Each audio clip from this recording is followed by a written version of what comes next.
Assalamualaikum warahmatullahi wabarakatuh.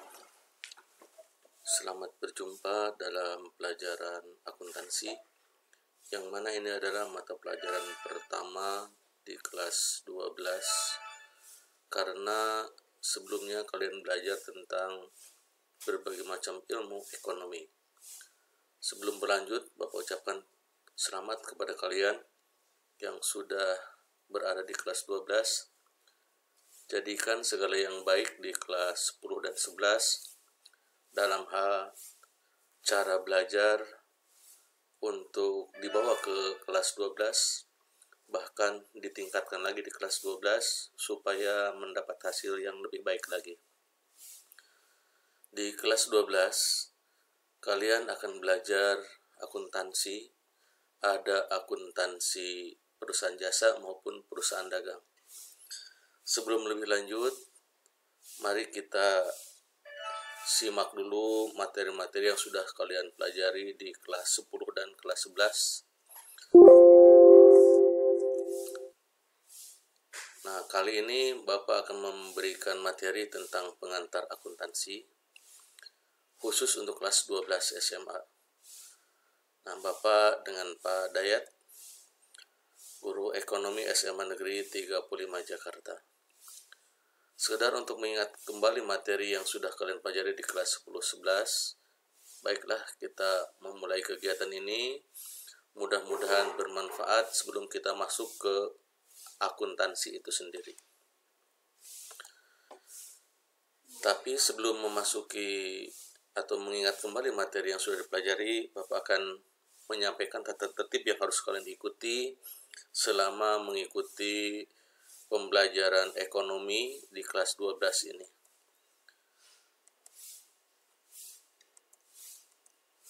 Yang pertama, karena di kelas 12 ini materinya akuntansi, jadi siapkan buku besar, yaitu buku yang di dalamnya terdapat kertas double folio sebagai tempat mengerjakan seluruh latihan atau tugas selama kegiatan pembelajaran. Yang kedua, ikuti seluruh kegiatan dari awal sampai akhir. Jangan lupa untuk mengisi daftar hadir. Yang ketiga, penilaian akan diambil untuk penilaian sikap, diambil dari kerajinan kalian dalam mengerjakan latihan dan tugas. Lalu kedisiplinan ini termasuk kedisiplinan waktu. Kalau ditugaskan hari ini, dikerjakan hari ini, itu berarti bagus. Jangan sampai tugas-tugas itu terbengkalai. Ini menyangkut masalah kedisiplinan. Kemudian kehadiran. Usahakan setiap pelajaran ekonomi kalian jangan sampai tidak hadir. Karena pelajaran ekonomi di kelas 12 tadi sudah Bapak katakan adalah pelajaran akuntansi, pelajaran yang sambung menyambung menjadi satu.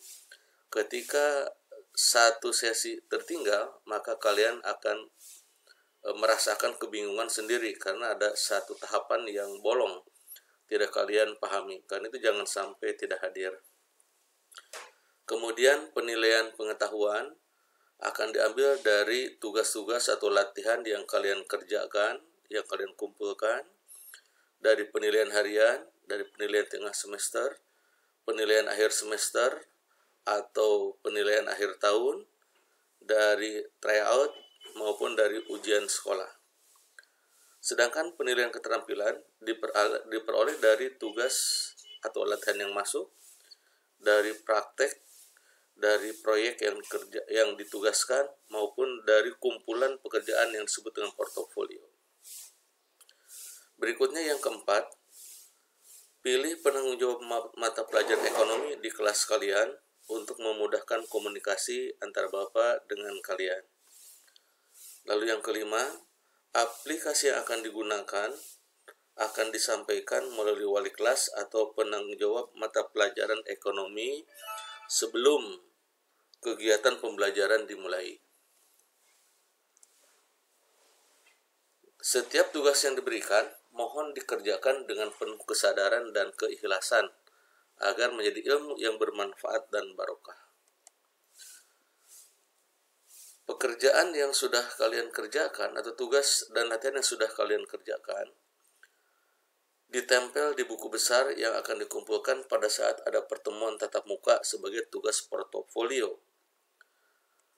Di samping itu, salinan tugas tolong kalian foto lalu kirim ke alamat email Pak Dayat sesuai dengan waktu yang ditentukan. Nah, ini alamat emailnya, dayat@sman35jkt.sch.id. Tolong di foto atau dicatat dulu alamat emailnya supaya jangan sampai salah. Sudah? Nah, baiklah, kita lanjutkan. Kita mereview dulu materi kelas 10 yang sudah kalian pelajari. Mungkin ada yang sudah lupa. Di kelas 10 ada 9 kompetensi dasar sekaligus materi di dalamnya yang harus kalian kuasai. Yang pertama tentang konsep dasar ilmu ekonomi. Mulai dari mengetahui apa itu ekonomi, berasal dari bahasa apa, pengertiannya apa, sampai dengan kajian ilmu ekonomi itu sendiri. Ada ekonomi mikro, ada ekonomi makro, ada ekonomi deskriptif, ada ekonomi terapan. Kemudian kalian juga sudah mempelajari masalah ekonomi dalam sistem ekonomi. Paling tidak kalian sudah mempelajari masalah pokok ekonomi, baik dalam sistem ekonomi modern maupun klasik. Yang kalian kuasai diantaranya tentang apa, bagaimana, dan untuk siapa. Itu kalau dalam ekonomi modern. Sementara dalam ekonomi klasik kalian sudah mempelajari tentang produksi atau siapa yang memproduksi, kemudian sampai dengan siapa yang mengkonsumsinya. Kemudian yang ketiga yang sudah kalian pelajari adalah tentang pelaku ekonomi dalam kegiatan ekonomi. Kalau dalam konsep dasar ilmu ekonomi kalian sudah belajar tentang ekonomi, pengertian ekonomi. Ekonomi itu berasal dari oikonomia, artinya aturan rumah tangga. Nah, rumah tangga siapa yang diatur? Nah, inilah masuk ke dalam peran pelaku ekonomi. Yang diatur adalah rumah tangga pelaku ekonomi yang terdiri dari rumah tangga produksi, rumah tangga konsumsi, rumah tangga negara atau pemerintah, sampai dengan rumah tangga masyarakat internasional.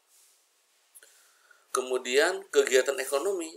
Nah, kegiatan ekonomi terdiri dari mulai dari produksi, distribusi, sampai dengan mengkonsumsi.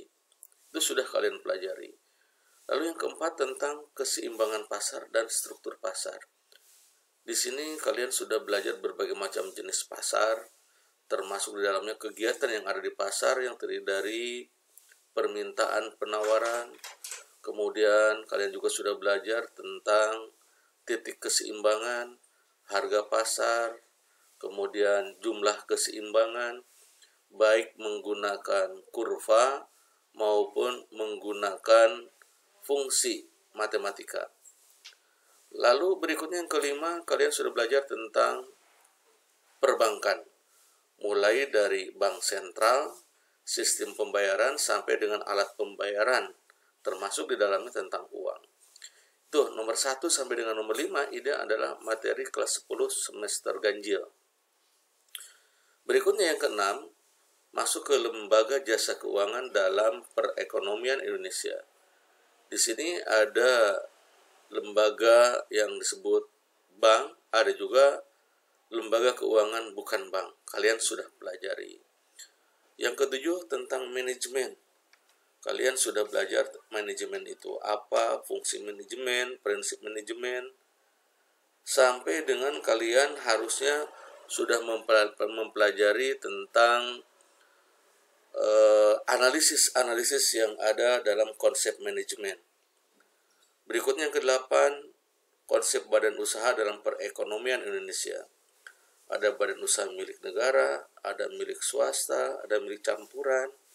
Ada badan usaha dilihat dari status hukumnya, yuridis, ada mulai dari perusahaan perseorangan, firma, CV, PT, dan lain-lainnya. Lalu yang terakhir di kelas 10, kalian sudah belajar tentang perkoperasian. Nah, di sini kalian sudah belajar jenis koperasi sampai dengan menghitung SHU untuk tiap-tiap anggota. Nah, ini materi kelas 10 ini jangan sampai kalian lupakan, karena di kelas 12 nanti akan ada tryout, ada ujian sekolah, yang mana pelajarannya, materinya diperoleh dari mulai materi kelas 10. Jadi ingat kembali, pelajari kembali.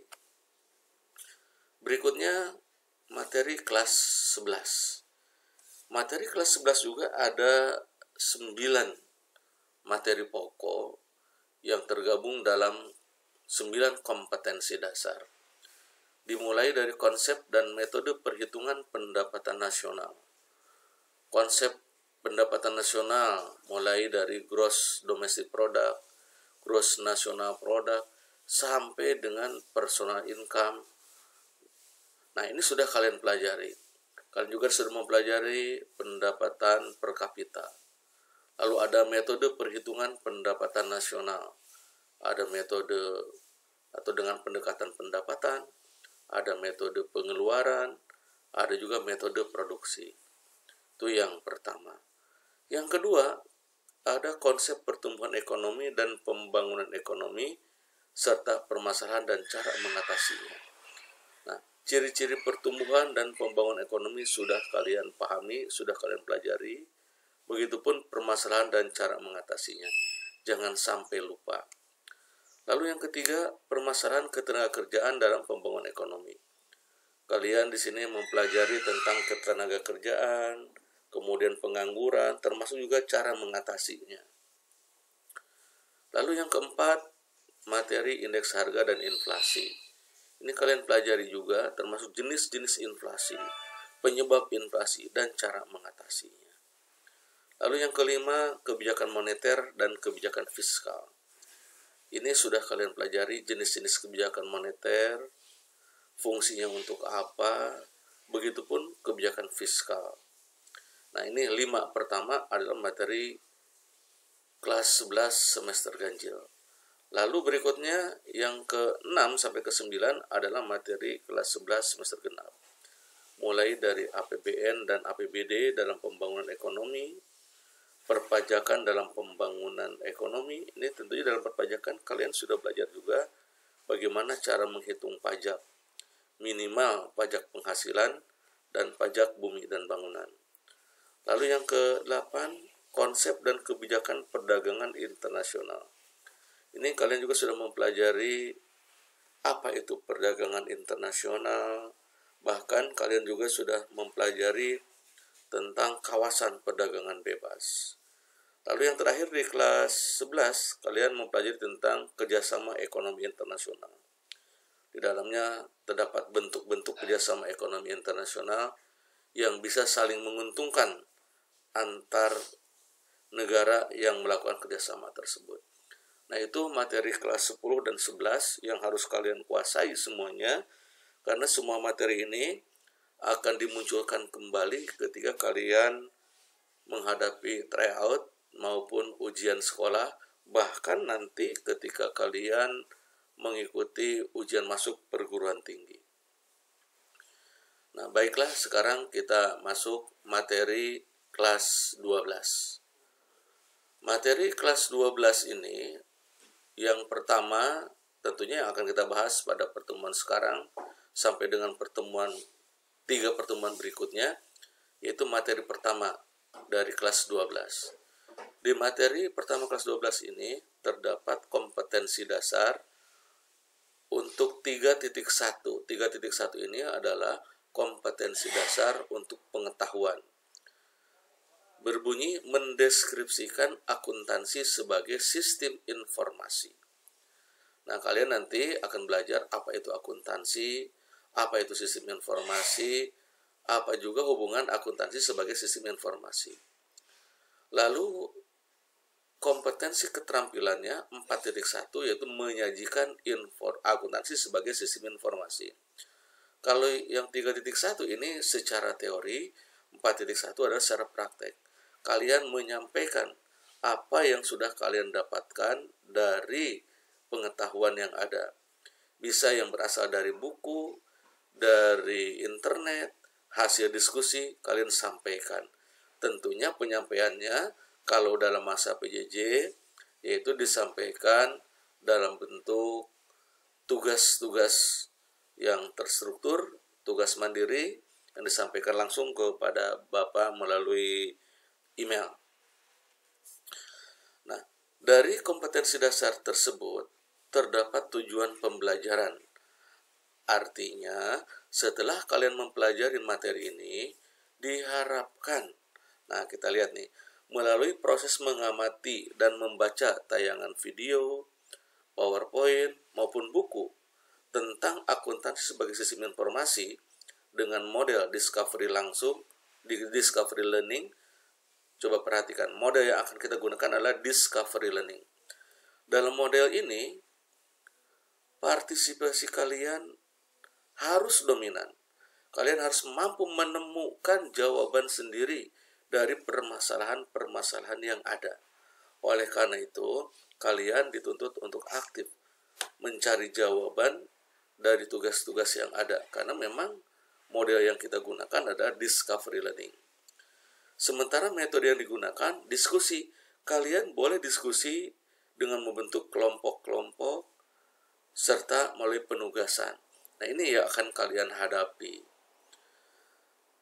Dengan kegiatan tersebut, maka kalian sebagai peserta didik dapat mendeskripsikan, menjelaskan sejelas-jelasnya tentang akuntansi sebagai sistem informasi dan menyajikan langsung, bisa melalui aplikasi, misalnya menggunakan Zoom, atau paling tidak melalui tulisan di email. Ya, menyajikan akuntansi sebagai sistem informasi secara disiplin. Disiplin artinya kalian mengerjakan sesuai dengan aturan yang ada, waktu yang ada, teliti, jangan sampai salah.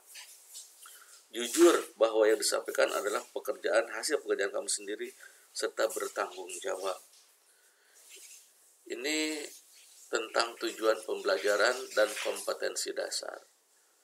Berikutnya, indikator pencapaian kompetensi. Nah, untuk membuktikan bahwa kalian sudah memenuhi ketentuan yang ada dalam tujuan pembelajaran, ada indikatornya, ada ciri-cirinya. Nah, paling tidak ada 10 ciri yang harus kalian miliki. Yang pertama, kalian harus mampu menjelaskan tentang sejarah akuntansi. Dalam sejarah akuntansi ini, kalian harus menjelaskan bagaimana kegiatan perdagangan dan pencatatannya sebelum ada akuntansi. Lalu kapan akuntansi itu muncul? Siapa pelopornya? Di negara mana? Lalu mengapa harus ada akuntansi yang berlaku secara internasional? Yang kedua, kalian harus mampu menjabarkan pengertian akuntansi. Apa itu akuntansi? Dari berbagai lembaga, dari banyak ahli, bahkan mungkin kalian bisa membuat pengertian akuntansi sendiri. Berikutnya, kalian harus mampu menjelaskan manfaat akuntansi. Manfaat akuntansi bagi berbagai pihak. Manfaat akuntansi bagi pemilik perusahaan, manfaat akuntansi bagi pemerintah, dan lain-lainnya. Lalu yang keempat, kalian juga harus mampu memerinci siapa saja yang butuh informasi akuntansi. Kemudian setiap pihak yang membutuhkan informasi akuntansi ini juga harus diperjelas untuk apa mereka butuh informasi akuntansi.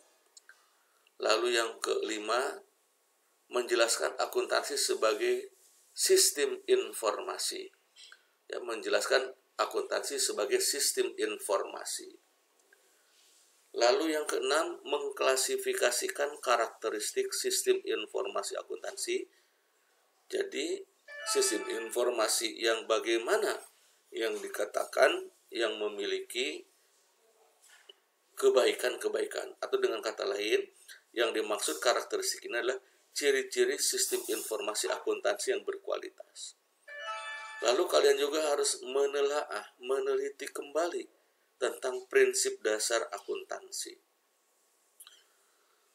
Lalu yang ke-8, kalian harus tahu ada bidang apa saja dalam akuntansi yang mungkin menjadi bahan pertimbangan untuk kalian menjadi profesi di masa yang akan datang. Bidang-bidangnya apa? Lalu profesi akuntan itu apa saja? Ini bisa jadikan pertimbangan kalian untuk bekal mengarungi hidup dan kehidupan dengan menjalani profesi akuntan. Dan yang ke-10, menguji etika profesi akuntan. Jadi ini ada 10 bagian yang akan kalian hadapi di materi pertama ini. Akan tetapi, jangan khawatir, untuk pertemuan pertama ini, Bapak tidak akan langsung menugaskan 10 indikator ini. Hanya sebagian saja. Sampai di situ ada yang mau ditanyakan? Kalau ada, silahkan catat, lalu kirimkan ke alamat email Bapak tadi. Insya Allah akan dijawab pada pertemuan yang akan datang. Udah? Sekarang kita lanjut. Peta konsep. Dari materi pertama ini terdapat peta konsep. Arti peta konsep ini yaitu konsep apa yang harus kalian kuasai dari materi pertama. Dari materi akuntansi sebagai sistem informasi. Nah, yang pertama kita lihat tentang pengertian akuntansi. Kalian harus mencari pengertian akuntansi dari AICPA, lembaga akuntansi. Kemudian dari A3, dari APBS, dari ahli-ahli lainnya. Bahkan kalian juga harus mencari pengertian akuntansi. Kenapa akuntansi ini disebut business language? Itu yang pertama, tentang pengertian akuntansi yang harus kalian kuasai. Kemudian yang kedua, akuntansi sebagai sistem informasi. Dalam memahami akuntansi sebagai sistem informasi, kalian harus mengerti dulu apa itu sistem informasi akuntansi. Lalu, apa tujuan sistem informasi akuntansi? Itu yang kedua. Yang ketiga, tentang pemakai informasi akuntansi. Pemakai informasi akuntansi. Nanti akan dikelompokkan, ada pemakai intern, ada pemakai ekstern. Siapa saja yang termasuk pemakai intern dan siapa pemakai ekstern. Termasuk di dalamnya kamu harus menjelaskan manfaat bagi para pemakai tersebut. Berikutnya, karakteristik informasi akuntansi. Nah, kalian harus bisa memerinci dan menjelaskan ciri-ciri informasi akuntansi yang berkualitas itu apa saja. Lalu prinsip dasar akuntansi. Nah, prinsip dasar akuntansi ini nanti kalian harus mampu menjelaskan ada prinsip yang berlaku secara nasional, prinsip dasar akuntansi, yang termasuk di dalamnya adalah standar akuntansi keuangan, SAK.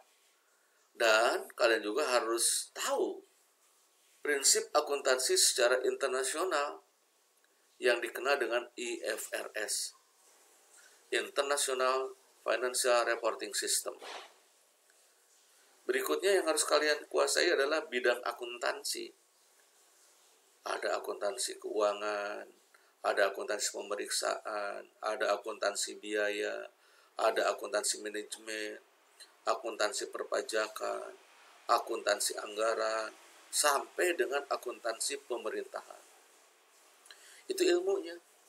Lalu profesinya, orangnya, kalian juga harus memahami apa yang disebut dengan controller. Ada akuntan keuangan, ada akuntan manajemen, akuntan anggaran, akuntan pemeriksa, akuntan biaya, akuntan publik, akuntan pajak, akuntan pemerintah, sampai dengan akuntan pendidik. Lalu yang terakhir yaitu tentang etika profesi akuntan. Kalian harus memahami apa itu etika profesi akuntan. Mulai dari prinsip etika itu apa, dan prinsip etika profesi akuntan, serta untuk apa tujuannya. Ini peta konsep, dalam arti kata ini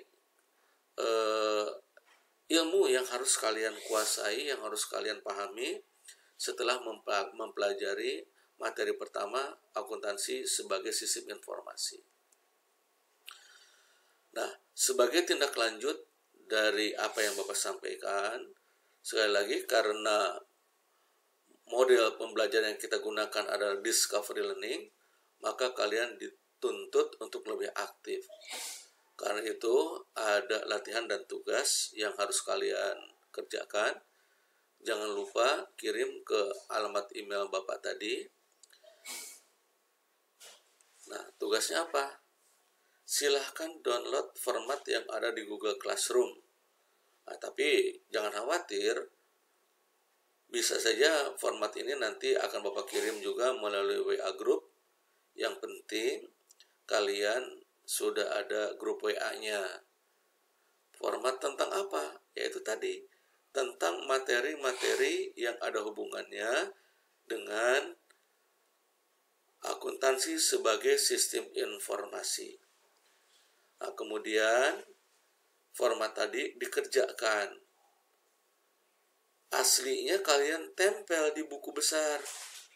Lalu salinannya kalian kirim ke alamat email dayat@seman35jkt.sch.id.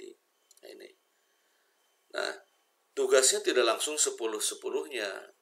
Nah, Bapak ulang dulu di sini. Nanti kalian hanya akan mengerjakan sebagian saja. Mungkin dari nomor 1 sampai dengan nomor 6. Sisanya untuk pertemuan yang akan datang. Nah, hasil dari pekerjaan kalian nanti akan Bapak koreksi. Nanti pada pertemuan mendatang akan Bapak jelaskan satu persatu, sekaligus melanjutkan sampai dengan menguji etika profesi akuntan.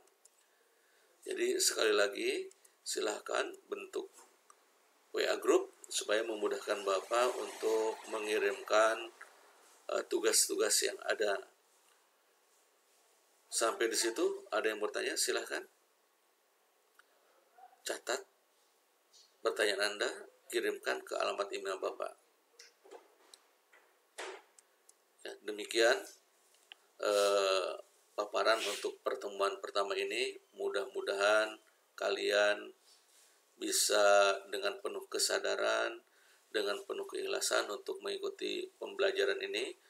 Karena untuk pelajaran akuntansi ini sangat penting buat kalian, apalagi bagi kalian yang ingin punya usaha.